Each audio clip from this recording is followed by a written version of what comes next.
요셉이 그의 아버지 얼굴에 굽으려 울며 입 맞추고 그 수종드는 어원에게 명하여 아버지의 몸을 향으로 처리하게 하며 의인이 이스라엘에게 그대로 하되 40일이 걸렸으니 향으로 처리하는 데는 이 날수가 걸림이며 애굽 사람들은 70일 동안 그를 위하여 곡하였더라.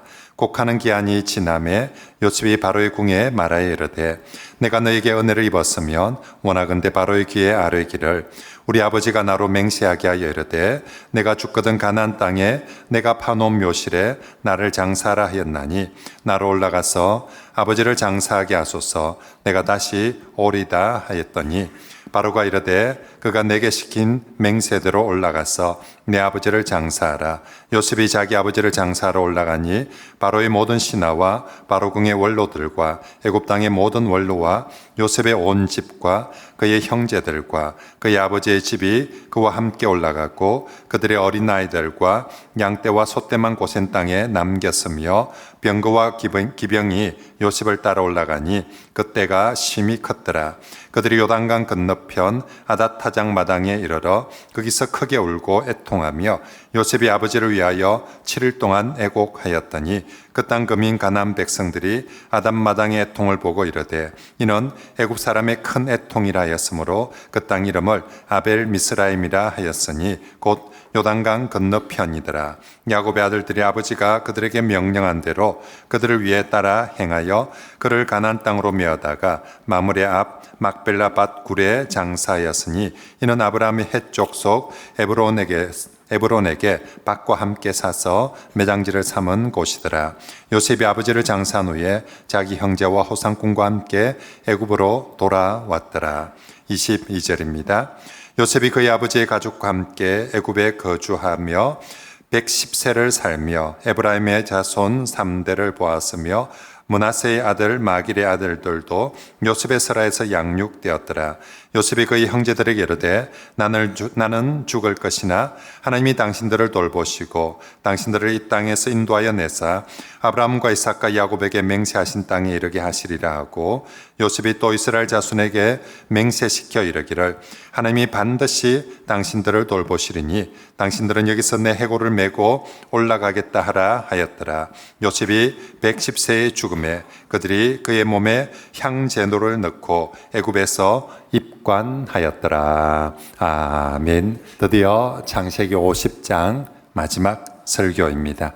지난 2023년 1월부터 제가 1년 8개월 동안 제가 창세기 설교를 몇 번 했는지 세어보니까 62번 창세기 설교를 했더라고요. 보니까 지난 1년 8개월 동안 62번의 창세기 설교를 통해서 은혜 베풀어 주신 우리 하나님께 감사하면서 오늘 마지막 창세기 설교에서도 하나님의 은혜가 풍성하길 소망하고 축복합니다. 혹시 그동안 앞에서 빼먹었거나 졸았던 사람들도 원래 마지막 잘하면 역전되는 거거든요. 그래서 오늘은 졸지 말고 마지막 역전의 은혜가 있으면 좋겠습니다. 자, 성경 중에 첫 번째 성경 창세기. 이 성경을 어떻게 마무리를 할까? 우리가 창세기 첫 시작 1장 1절 기억합니까? 태초에 하나님이 천지를 창조하시니라. 이건 성경을 여는 정말 위대한 선포입니다. 마치 빰빠라빰 빰빰빰빰빰빰 딱 그렇게 선포하면서 온 세상 만물 모든 것이 딱 이 구절로 시작하거든요. 태초에 하나님이 천지를 창조하시니 이거 없으면 그 다음에 아무것도 없어요. 창세기 1장 1절이 있기 때문에 사람도 만물도 모든 역사도 모든 것이 존재하는 거거든요. 자, 그렇게 웅장하게 멋지게 시작을 했는데 창세기의 마무리는 어떻게 할까? 그런데 참 안타깝게도 창세기 마무리에는 야곱과 요셉의 죽음으로 마무리를 합니다. 그것도 고향 땅, 가나안 땅, 약속의 땅에서 죽는 것이 아닌 애굽 땅에서 죽는 이야기입니다. 그래서 창세기 마지막 구절이 애굽에서 입관하였더라.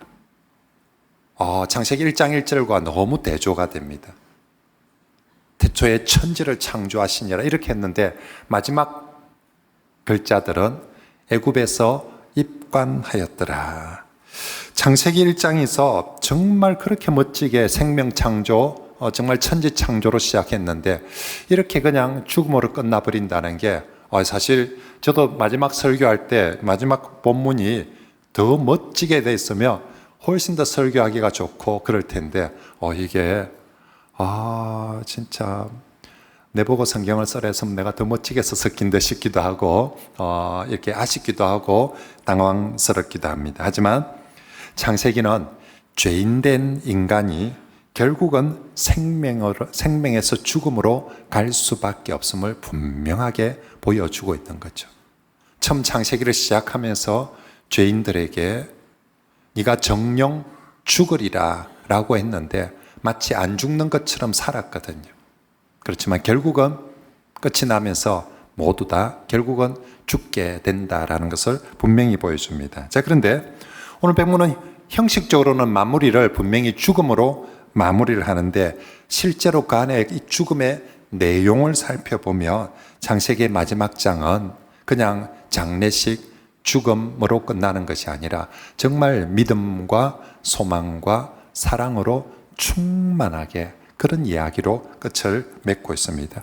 그 모습은 장례식장입니다. 야곱이 죽었다, 요셉이 죽었다. 근데 장례식장 안에 들어가서 보니까 우리가 생각하는 장례식장은 뭡니까? 가면 슬프고 우울하고 절망스럽고 힘들고, 그죠?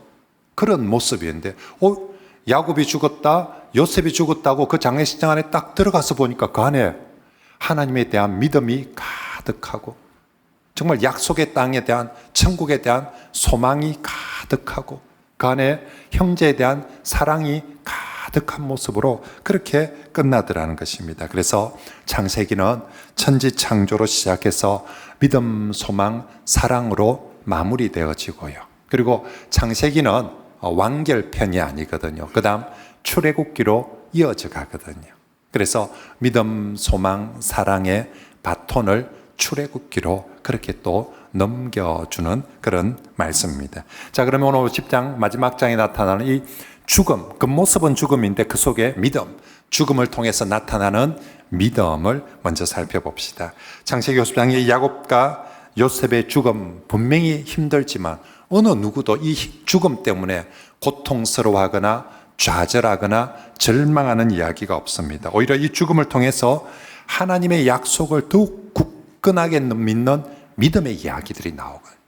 죽음을 통해서 절망하는 사람도 있지만 죽음을 통해서 하나님의 약속을 더 믿는 그런 신앙의 모습을 보여주는 거죠. 오늘 본문에 나오는 이 야곱의 죽음과 장례는 성경에서 한 인간의 죽음과 장례를 다루는 것 중에서 가장 길고 가장 상세하고 가장 장엄하게 기록되어 있는, 성경 안에서 어떤 사람이 죽었다 장례를 치는데 야곱의 죽음과 장례만큼 길게 장엄하게 기록되어 있는 장례가 없습니다. 3절에 야곱의 죽고 나서 시신처리, 향처리해서 미라로 만드는데 40일이 걸렸다 합니다.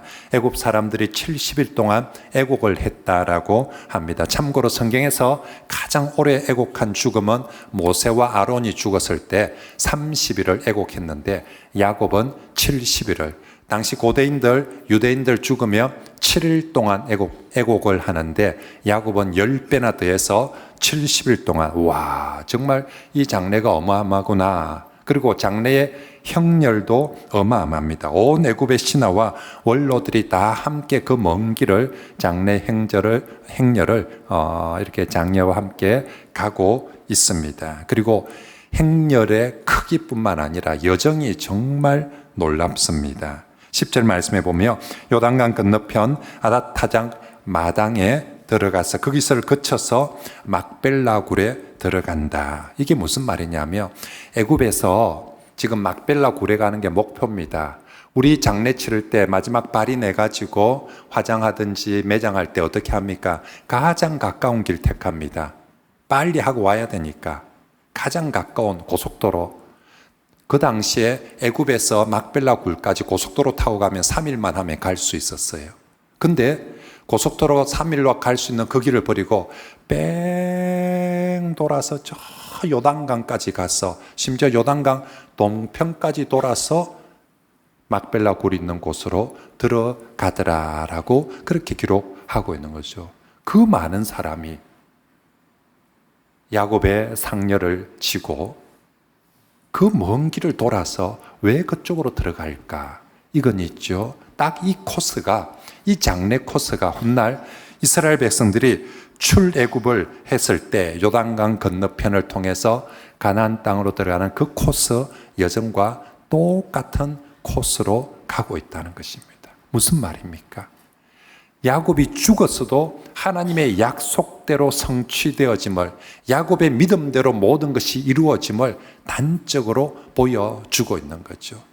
하나님께서 야곱이 애굽에 내려가기를 주저할 때 약속하셨습니다. 내가 너와 함께 하겠다. 내려가라. 그리고 반드시 너를 돌아오게 하고 너와 자손들도 반드시 돌아오겠다라고 약속해 주시고 그 약속 믿고 애굽에 갔는데 야곱이 죽어서 그 시신조차도 약속대로 믿음대로 가나안 땅에 돌아왔고 훗날 그 자손들도 하나님의 약속대로 믿음대로 결국은 나중에 출애굽에서 야곱이 처음 걸었던 그 길, 선구자로 걸었던 그 길을 똑같이 걸어서 그렇게 약속의 땅에 들어가게 되는 것입니다. 결국 이 야곱의 죽음을 통해서 인간이 얼마나 불행한지, 인간이 얼마나 헛된 것인지를 말하고 있는 것이 아니라 살았으나 죽었으나 이 사람 하나님을 믿었고 살았으나 죽었으나 하나님의 약속대로 모든 것이 이루어진다는 것을 보여주는 게 창세기의 마지막 말씀인 줄 믿습니다. 그래서 정말로 야곱 살았어도 그가 하나님의 말씀대로 믿음으로 살더니 죽었어도 하나님의 말씀대로 약속대로 믿음대로 모든 것이 되어져 가구나. 야, 저 사람 진짜 믿음의 사람이구나. 야, 믿음을 가지고 사니까 살았어도 저렇게 하나님의 약속이 이루어지는데 죽었어도 하나님의 약속이 이루어지구나. 이게 오늘 말씀입니다. 요셉의 죽음도 마찬가지입니다. 요셉 17세에 애굽에 들어왔습니다. 93년을 애굽에서 살았습니다. 110세에 애굽에서 죽었습니다. 이 사람 93년을 애굽에서 살았으니까 철저하게 애굽 사람이라도 과언이 아닙니다. 말도 애굽 말을 하고요. 그리고 이제 관직도 부귀영화도 애굽에서 지인들도 모든 게, 그러면 애굽에서 장사 지내고 애굽에서 끝나는 게 제일 좋은데 요셉도 죽어서 자기가 그 가나안 땅에 들어가게, 만약에 내 시신이 못 가면 해골이라도 그곳에 가게 해달라고 유언합니다. 24절 같이 한번 읽어볼까요? 시작. 요셉이 그의 형제들에게 이르되 나는 죽을 것이나 당신들을 이 땅에서 인도하여 내사 아브라함과 이삭과 야곱에게 맹세하신 땅에 이르게 하시리라. 아멘. 24절 이번 주 요절입니다. 나는 죽을 것이지만, 나라고 해서 안 죽는 것은 아닙니다.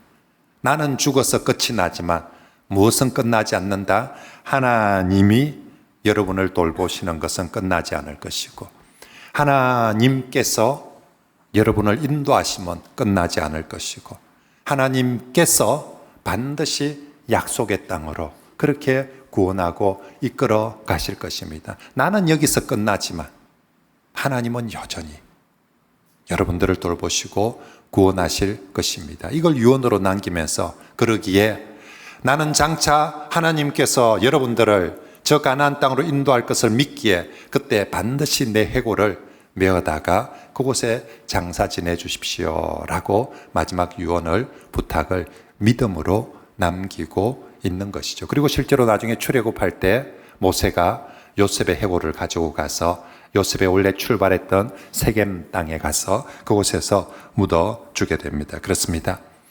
야곱, 요셉 죽습니다. 그런데 이 두 신앙의 사람이 마지막 죽으면서까지 붙들고 있는 게 뭡니까? 믿음을 붙들고 약속을 붙들고 있더라는 것입니다. 죽어서 비참하다가 아니라, 죽어서 허무하다가 아니라 이 신앙의 사람들이 마지막까지 죽으면서까지 붙들고 있는 것, 그리고 죽으면서까지 전수하고 있는 것, 그건 바로 믿음이었다라는 것이지요. 그래서 정말로 이들은 살아서도 믿음으로, 죽어서도 믿음으로, 하나님은 그런 그들을 그의 믿음대로, 약속대로 살았으나 죽었으나 인도하시고 보호하시고 천국으로 받아주신 줄 믿습니다. 사랑하는 성도 여러분, 이제 창세기 50장 한 역사의 한 인생들의 마무리를 보면서 우리도 마찬가지입니다. 여러분은 마지막 죽음 앞에 뭐 붙들고 있겠습니까? 죽을 때까지 돈은 쥐고 있어야 됩니까? 아버지는 보니까 죽을 때까지 돈 걱정하고, 죽을 때까지 기업체, 사업체 걱정하고, 죽을 때까지 아이고 그러더라. 여러분 어때요? 성도들은 오늘 야곱과 요셉, 죽을 때까지 오직 믿음, 죽을 때까지 오직 약속의 말씀, 그걸 붙들고 사는 저와 여러분들이 꼭 되시길 축복합니다. 그죠? 그래서 그 사람은 떠났지만 그 사람의 믿음은 그대로 남아있는 거예요. 그 사람의 믿음은 그대로 전수되어지고 바톤이 이어져 가는 것입니다. 자, 오늘 두 번째로요. 오늘 본문에 분명히 죽음의 이야기인데 죽음을 통해서 야곱과 요셉의 소망을 보여줍니다. 보통 일반적인 사람에게 죽음은 끝이고 절망입니다. 아무리 잘 살아도 오래 살아 죽고 나면 끝이지라고 허무해 합니다. 그래서 안 죽으려고 발버둥을 치고요. 그리고 마치 내게는 죽음이 안 올 것처럼 회피하면서 삽니다. 하지만 오늘 창세기 마지막 구절처럼 모든 사람에게 죽음은 반드시 찾아옵니다. 그런데 문제는 그 죽음이 어떤 죽음이냐? 그게 절망의 죽음이고 허무의 죽음이고 좌절의 죽음이냐? 아니, 성경은 말합니다. 인생에게 참된 죽음은, 복된 죽음은 소망의 죽음이라고. 오늘 이들 모두는 다 죽음 앞에 서지만 그들은 절망의 죽음이 아니라 소망의 죽음, 죽음을 통해서 진정한 소망이 무엇인지를 보여주고 있습니다. 야곱도 요셉도 정말 모두가 죽을 때 더 좋은 약속의 땅, 아이고 이제 내 죽어서 웃자노가 아니라 더 좋은 약속의 땅을 사모하며 소망합니다. 그래서 자녀들에게 모두 다 이 땅에 묻지 말고 우리 시신이라도 내 해골이라도 약속의 땅에 묻어달라고 유언합니다. 이건 나 혼자만, 나의 신앙만을 위해서가 아니라 내 후손들도 정말로 저 약속의 땅, 천국의 땅에 대해서 소망을 전해주기 위해서, 내 아이들도, 우리 후손들도 이 천국 소망, 약속의 땅에 대한 소망을 가지며 살도록 아버지가 죽음에서 마지막 남겨주는 것. 얘들아, 정말 우리는 여기가 우리의 소망이 아니라 정말 우리는 저 땅, 저 약속의 땅, 저 천국을 바라보고 살아야 된다. 실제로 요셉이 죽고 난 이후에 그 위에 태어난 세대들, MZ세대라고 하죠. 그죠? 애굽에서 태어난 그 동네도 다 MZ가 있었어요. 알파 세대도 있고. 그 뒤에 태어난 애들은 가나안이 어찌 생겼는지, 가나안 땅 본 적도 없고 수학여행도 심지어 한 가본 적도 없어. 근데 우리가 지금 살고 있는 애굽이 제일 큰 나라고 제일 큰 도시고 대도시고 빚값 번쩍하고 살기 좋은데 우리가 말라고 그 가나안 땅에 가야 됩니까? 촌에 이름도 들어보도 못한 그 길을 우리가 왜 가야 됩니까? 정말 현실적으로 보면 그 뒤에 태어나는 MZ세대들은 정말 거기 가야 될 이유가 하나도 없을 것입니다. 하지만 저들이 가나안 땅을, 약속의 땅을 사모하고 가야 하는 것은 야곱과 요셉이 죽어가면서까지도 보여줬던 그 강력한 메시지, 내 시신이라도 내 해골이라도 그 약속의 땅에 가도록 해라라고. 그러므로 오늘 이 두 죽음을 통해서 가장 강력하게 보여주고 외치는 것은 약속의 땅에 대한 소망입니다. 죽음을 통해서 절망을 외치고 허물을 외치는 것이 아니라 죽음이 오면 올수록 더욱더 약속의 땅에 천국에 대한 강한 소망, 그걸 지금 보여주고 또 전해주고 있는 거죠. 그래서 창세기 50장은 우리에게 이렇게 말하고 있습니다. 저들이 그토록 죽었으라도 시신이라도 가고자 하는 그 약속의 땅, 천국을 여러분들도 사모하면서 소망하면서 살아가십시오라고 그렇게 외치고 있는 것입니다. 그렇습니다. 우리 성도들이 이 땅을 살면서 천국에 대한 소망이 얼마나 강력한가. 만약에 우리가 정말 천국에 대한 믿음과 소망이 있다면 우리 이 땅을 살면서 정말로 사랑으로 또 정말 용서로 또 그리고 정말 은혜로 살아갈 수 있을 거예요. 근데 만약에 우리에게 저 천국에 대한 소망이 희미해지고 불확실해져 버리면 우린 이 땅에서 정말 욕심쟁이로 살 겁니다. 정말 이기적으로 살 겁니다. 만약에 죽어서 천국이 없다면, 죽어서 끝이라면 죽기 전에 어찌하든지 이 땅에서 내가 잘 먹고 잘 살아야고 많이 가지고 많이 누리고 많이 지고 살아야 된다. 그러면 지옥이 되어버리는 거죠. 사람들마다 다 그렇게 누군가는 양보를 해야 되고 누군가는 희생을 해야 되고 누군가는 손해도 보고 누군가는 인내도 하고 누군가는 사랑으로 섬기기도 해야 되는데 누가 그럴 수 있겠습니까? 이 땅이 전부가 아니라 천국에 소망이 있는 사람이 양보도 할 수 있고 사랑도 할 수 있고 섬길 수도 있고 견딜 수도 있고 희생할 수도 있으면서 살아가는 줄 믿습니다. 그러므로 사랑하는 성도 여러분, 창세기 50장이 죽음으로 끝남을 보면서 우리에게도 죽음이 오구나라를 분명히 아시고요. 자, 죽으니까 아무것도 필요 없다 소용없다라고 그런 식으로 헛되이 살아가지 마시고요. 죽음이 올수록 우리는 이 땅의 소망이 아니라 천국의 소망을 더욱더 붙드시고 이 땅에서는 오직 믿음으로 오직 사랑으로 살아가는 그런 성도들이 되시길 바랍니다. 자, 마지막으로 오늘 이 두 죽음 이야기에 사랑의 이야기가 가득 찹니다. 오늘 성경은 이 마지막 창세기의 말씀을 통해서 우리에게 사랑으로 살라라고 말씀합니다. 야곱과 요셉의 이 죽음 사이에 오늘 본문에 앞뒤로 죽음이 야곱의 죽음, 요셉의 죽음이 있고 그 중간에 형제들의 사랑과 용서의 이야기가 나옵니다. 여러분, 세상의 장례식도 죽고 죽음이 있습니다. 아버지는 가고 형제들이 나오면 형제들끼리 마든가요? 싸웁니다.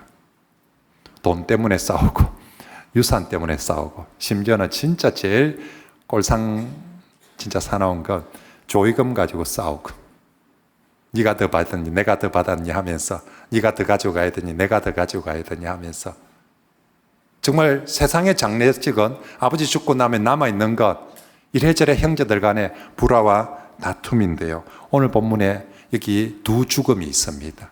그런데 남겨진 형제들이 어떤 때보다 죽음이란 아버지의 죽음이란 가장 힘든 순간에도 남은 형제들은 어떤 때보다 사랑하고 용서하였다라고 그렇게 말씀하고 있습니다. 그래서 마치 오늘 창세기 50장 마지막 이야기는요, 죽음이라는 무덤이 세워졌습니다. 사람들은 웃자노 하고 안 됐다 하고 하는데 거기에 꽃이 피는 거예요. 세상에 죽음이란 무덤 위에 사랑과 용서라는 정말 아름다운 꽃을 피워서 그렇게 마무리를 하고 있는 것입니다. 오늘 본문의 아버지 야곱의 장례 후에 17절 말씀을 보니까 형제들이 요셉에게 다시 한번 용서해 달라고 무릎을 꿇으면서 옛날 모든 일들 용서해 달라고 그렇게 무릎을 꿇습니다. 이에 대해서 요셉은 눈물로 형제들을 용서합니다. 19절에 요셉이 그들에게 이르되 두려워하지 마십시오. 내가 하나님을 대신하리까. 당신들은 나를 해하려 하였으나 하나님은 그것을 선으로 바꾸사 오늘과 같게 많은 백성의 생명을 구원하게 하시려 하셨나니 당신들은 이제 두려워하지 마십시오. 내가 당신들과 당신들의 자녀를 기르리다 하고 그들을 무엇으로 위로하였다고요? 간곡한 말로 뭐하였다? 위로하였다. 여러분, 창세기에 처음 빰빠라빰 하고 천지창조를 시작했는데 인간이 죄를 지었습니다. 죄 짓고 난 다음에 창세기에 처음 나오는 형제 가인과 아벨. 인간이 죄를 짓고 나니까요, 형제 간에도 어땠습니까? 싸우고 심지어는 살인했습니다. 죽였습니다. 이게 죄인들입니다. 형제조차도 죽여버릴 수 있는, 형제조차도 화목하지 못하고 다투고 죽이는 게 죄인의 모습인데, 이제 하나님의 택하심으로 은혜로 믿음의 사람들이 믿음으로 말미암아 구원받고 믿음으로 말미암아 회복된 형제들의 마지막 이야기, 그죠? 믿음으로 회복된 형제들의 마지막 이야기는 사랑과 용서로 마무리되어집니다. 죄 가운데 있는 형제들은 다투고 살인하고 그렇듯만 정말로 믿음 안에서 회복되어지는, 정말 하늘 소망을 가지고 살아가는 형제들은 이제 더 이상 다투고 미워하는 것이 아니라 진심으로 사랑하고 용서하는 형제로 살아갑니다. 17절 끝에 요셉은 형제들을 눈물로 용서를 해주죠. 21절에는 간곡한 말로 위로를 해줍니다. 용서를 해주는 쪽에서 오히려 간곡한 말로, 그죠? 용서를 구하는 쪽에서가 아니라 용서를 해주는 쪽에서, 단순한 용서가 아니라 사랑이기에 간곡한 말로 위로를 해주고요. 그리고 심지어는 형님들의 자녀들까지도 제가 다 돌보겠습니다. 아버지 유산 가지고 누가 더 많이 가니 싸우는 게 아니라 유산도 형님들 다 하고, 다른 것 부의 조의금도 다 형님들 하시고, 심지어는 형님들 자식들도 제가 건사하겠습니다.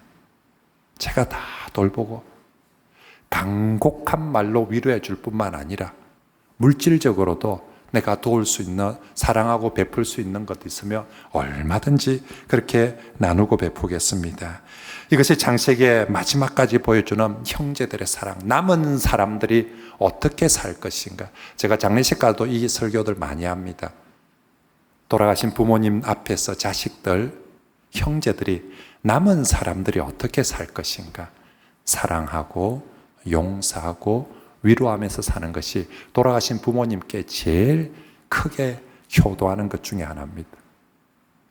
반대로 제일 불효는 뭡니까? 남은 사람들이 싸우고 다투며, 그죠? 아무리 비싼 리무진 태워가지고 장례 치르면 뭐합니까? 그러고 나서 형제들끼리 싸우면, 남은 사람들은 이제 정말 사랑으로 용서로 살아야 하는 것이고요. 이것이 이제 더 뒤에 남아진 이 땅에 남아있는 우리 성도들도 이 땅을 살아가야 될, 사랑으로 살아야 될, 용서로 살아야 될 그런 삶이어야 되는 줄 믿습니다. 이제 말씀을 정리하겠습니다. 창세기는 오늘로 끝이 납니다. 야곱도 죽어서 끝이 나고 요셉도 죽어서 끝이 나지만 신앙의 후세대의 삶은 계속 되어져 가야 됩니다. 이제 출애굽기가 나올 것이고 그 다음 계속 신앙인들의 삶은 이어져 갑니다. 창세기의 마지막은 우리에게 죽음의 절망이 아니라 믿음, 소망, 사랑을 외치며 남기며 그렇게 마무리를 하고 있습니다. 정말 어차피 죽을 거니까 하고 제 마음대로 되라고 그렇게 사는 것이 아니라 죽음이 있음을 알기 때문에 이들은 더욱더 천국에 대한 소망, 죽음이 있음을 알게 천국에 대한 소망을 더욱더 가지고 어떤 상황에서도 하나님의 약속은 이루어진다. 살았으나 죽었으나 하나님의 약속을 믿고 살아가시며, 그리고 내 곁에 남겨진 사람들, 이제 내가 할 일은 내 곁에 남겨진 사람, 그 사람 좋은 사람만 있는가 하면 저 인간들은 내한테 옛날에 이런 짓도 했고 저런 짓도 했을 수 있습니다. 하지만 내 곁에 남겨져 있는 사람들을 정말 사랑하고 용서하면서 살아가는 그런 성도들이 되시길 바랍니다. 그래서 지금 창세기가 우리에게 남겨주는 믿음, 소망, 사랑의 바톤을 잘 이어받아서 우리도 죽음이 우리를 부르는 그날까지, 주 예수님이 재림하시는 그날까지 우리도 믿음, 소망, 사론의 정말 그 경주를 열심히 달려서 우리 죽을 때도 딱 이 세 가지, 내 죽음에 무엇이 나타나지고 무엇이 전수되어질까. 그 사람 장례식 갔더니, 그죠? 야, 그 사람 살았으나 죽었으나 믿음의 사람이었다. 야, 그 사람 장례식 가니까 절망이 아니라 진짜 어떻게 그렇게 소망이 넘치는지. 그 사람 장례식에 가보니까 형제들이, 남겨진 사람이 그 사람 이름으로, 모습으로 얼마나 많이 사랑하는지. 저와 여러분들의 삶과 마무리에도 믿음, 소망, 사랑으로 살고 마무리되어지는 그런 우리 모든 성도들이 되시길 바랍니다.